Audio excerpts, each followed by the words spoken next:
Let me ask you, and again, I don't mean to. I want to check because I wouldn't. Okay. I know you're no, we fucking nailed it. I think we just had our first perfect show. I was just looking for the first time at the clock. And you were here. You were here. I'm not depressed these days because I like being creative. I'm not being an asshole plugging my stupid Kindle singles and books. Oh, yeah. Let's plug your book for sure. It's called 5 Minutes to Kill. It's about the 1989 Young Comedian special. You guys, I don't know if you remember, HBO used to have these big young comedian specials where a lot of people were launched. And I wrote about the one I was on because I found it interesting, the trajectory and the diversity of the careers and lives. Two of them made it big, Rob Schneider and David Spade. They were discovered from the Young Comedian special. Two of them had tragedies, Warren Thomas and Drake Sather. Oh, Warren Thomas was the best. Yeah. And one woman, she's beautiful, she's struggling. So I kind of interviewed widows and people, and it's like those 30 by 30s. Like this is a college team they were all supposed to be pros. Two made it, two didn't. So is this you checking in with? It starts in 1989 with 6 young, hopeful people, and I wasn't so young even in 1989 as a comedian, but. This is our big break, the Young Comedian special, and then what happens right away? Schneid and you can call him Schneid here. Schneid. Combine Schneid and Spader. Of course, Schneid gets his break. They get their breaks. Then Warren Thomas had an opportunity to be on Saturday Night Live as the black guy. I'm looking at you, and that's so sticky. Was Warren Thomas did he have a Mike Tyson impression? Did yes. He dick in I'm going to put my dick in the butter. Put my dick in the butter. Yeah. So he was this guy that. There's a thing on Saturday Night Live. But I think you're talking about the exact special that I remember. I'm like 50, or I don't know, okay, 19 in Milwaukee. I don't know. It's like and then it's HBO? Yeah. And was it the HBO comic yes. specials? Yes. And it was yeah. Okay. Me, Rob Schneider, David Spade, Drake Sather, and Jan Karam. Jan Karam was a precursor to all the beautiful Whitney Cummings and Sarah and women who were hot. And she was really beautiful, but she didn't own her hotness, hey, I'm making guys come. I'm not saying they do those jokes, but sort of like Keitlinger. Yeah, that kind of type of stuff. So she was really ahead of her time in that way with comedy. So I follow from after our quote unquote break. Warren Thomas, when there's a ritual I didn't know about that when you meet Lorne Michaels, he makes you wait 4 hours. It's just an initiation, and he said fuck this, and he left. And it ended up going to Chris Rock, that spot. So it just takes us to 2017, following the triumph and the tragedy of the 6 people on it, including myself. That's great. I don't have to pronounce it. That sounds great. Maybe you do. I forgot. Oh yeah. And my Seinfeld year was so what I'm trying to say is I'm happiest being creative and just writing things in my own voice. So the theory I have is, and maybe antidepressants help, but no, I'm happiest when I'm being creative, not trying to fit into puzzles, is that depression serves a purpose because then you're not afraid to die, and we're all going to die. So I wonder if depression... So exciting to hear you talk. That's why you need to be pitching television shows. But none of you... But when I'm depressed... I'm more in tune, because when I'm really depressed, I go, why am I wasting time with Twitter and Instagram? I'm more in tune and in touch and in reality, so maybe depression is the real thing we're supposed to be, I wonder, because now I don't want to die, and I'd be afraid to. No, I don't want to, which is good, right?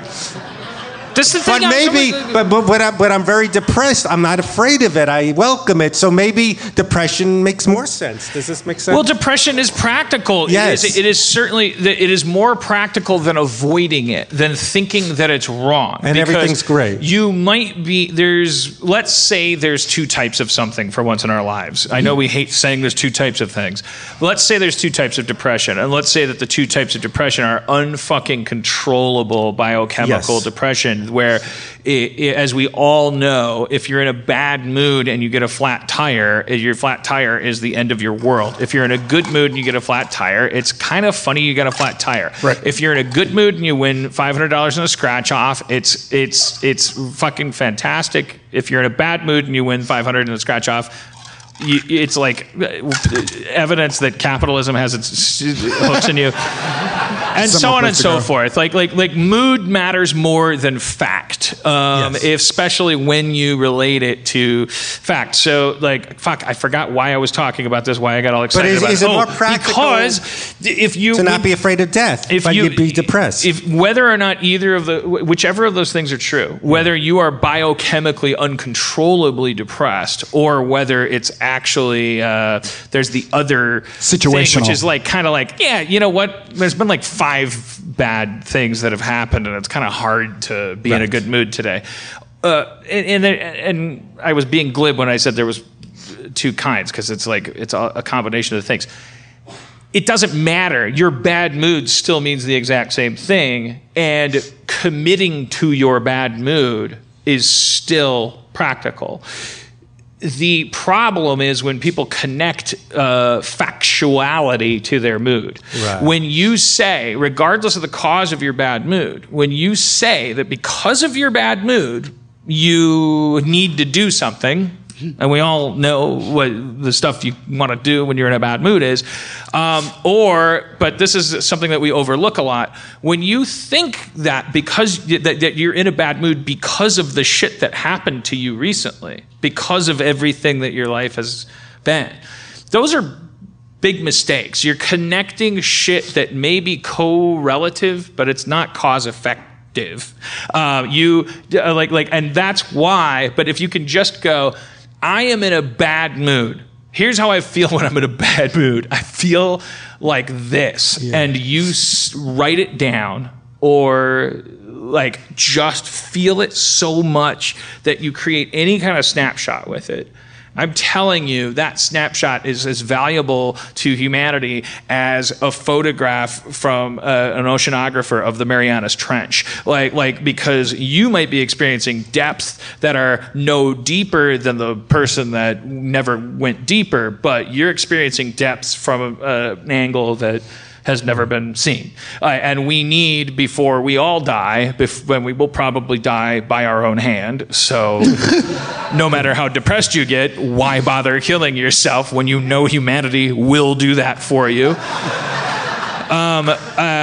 Leave it to them. It's the one area of human society that you can leave to the customer service department. They'll get around to it. You don't have to do it. But I'm not saying logic is a reason to not hurt yourself. I'm just saying when you're at that point when it feels like you have no course of action other than something, I'm telling you, fucking wait it out.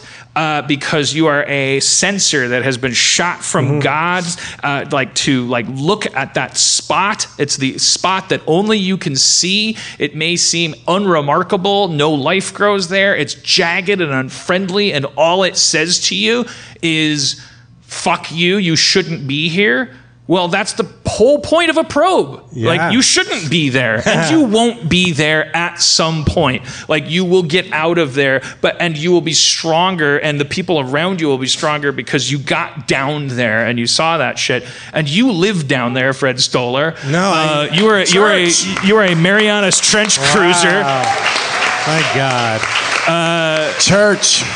To make it to I was out here every day you're just cruising through the fucking depths, the lowest places that the ocean can afford. That's valuable data to everybody. It's going to end up making Jared Kushner live a more fruitful life. He's going to be on his elliptical and he's going to be I learned from Fred that there's a new way to describe the feeling you have when watermelon makes you feel bad. No, it's drugs. I kind of lost it at the end there because that's why drugs. I get things, but I can't articulate it. That's why this guy's amazing. You can articulate. Because I can articulate nothing. I'm like a box, and if a breeze blows through it, it sounds like something's being said. So when you hold it up to anyone, but you have to hold it up at a distance.